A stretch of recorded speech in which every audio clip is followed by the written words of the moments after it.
Hey guys, it's Wowous. We're here with Heroes of the Storm. We're talking about Raynor and his two heroic abilities and which you should choose when. So let's set our level here to level 10, right when you get your heroic. We'll pick a couple of random talents and talk quickly about these two and then kind of talk about the pros and cons of each. So Hyperion does damages 98 per second at the at level 10, up to 4 enemies. So it's one that will work definitely a little bit better in a team fight, and it's got some great push potential. As you can see, every 4 seconds it deals 1176 to a structure. So this is a great way to push down towers. Raynor's Raynor, on the other hand, does 124 damage.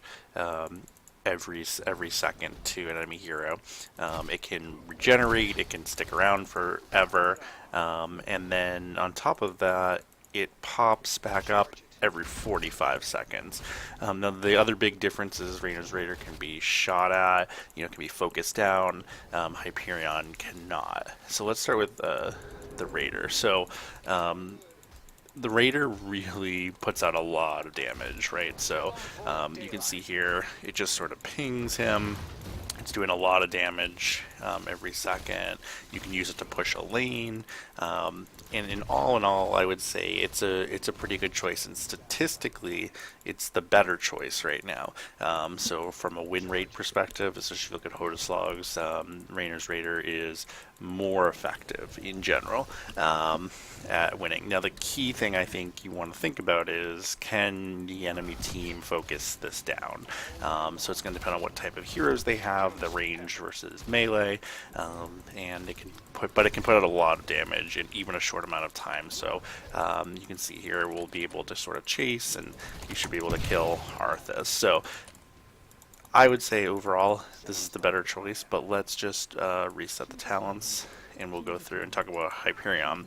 Now Hyperion uh, obviously has a huge range here. It's pretty wide, so that makes it great if you're fighting on top of an objective, and you need to really hit everyone on the enemy team. If you've got a five-person team fight going on right there on top of the objective, it's a great way to get the rest of that team put out a lot of damage all at once. It's not going to put out as much single target damage as Raynor's Raider, but it will put out more overall damage when there's multiple enemy heroes or multiple things that it's hitting at once, because it's doing damage up to 4 targets at that 96. So let's show you here. You can see here, when you're pushing on a tower, on a fort or whatever, it's putting out a ton of damage with this Yamoto cannon, and additionally, it can also hit enemy heroes that are back here, like Arthas.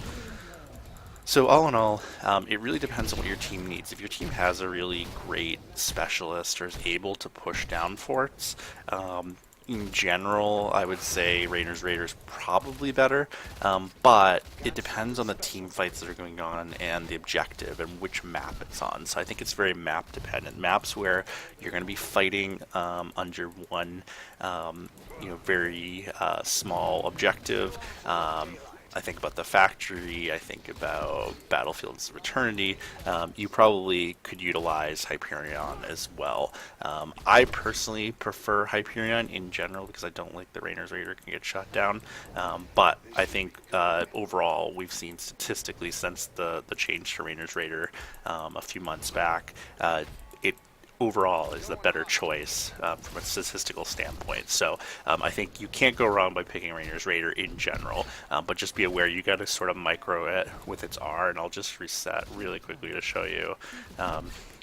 As a new player especially, you got to keep moving this around. You cannot have it sitting up here like this on top of Arthas unless you're going for a kill like this, because otherwise it's going to take a ton of damage. And so essentially you want to make sure that you're not taking damage. So just a little tip with this is that you got to micro it and keep it away from the enemy team, even if it means going like this and pushing it out, and then letting it leash back to you, because it does leash back to you, where if you run it's going to follow you like this, see? So you got to do some micro with this and consistently keep clicking R and moving it and moving it and moving it, and make sure that you don't let it just sort of like ping here like this, because otherwise a real artist is going to push this down and target it and focus it. And if there's more enemy heroes right here, right, they're going to jump on this if it's anywhere like that. So you got to keep it back here. And remember that it does regenerate its health.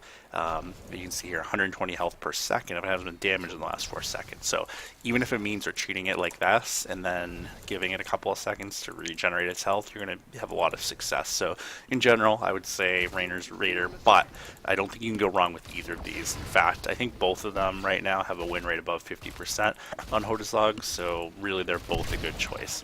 If you like this video, please like, subscribe, or comment. Thanks.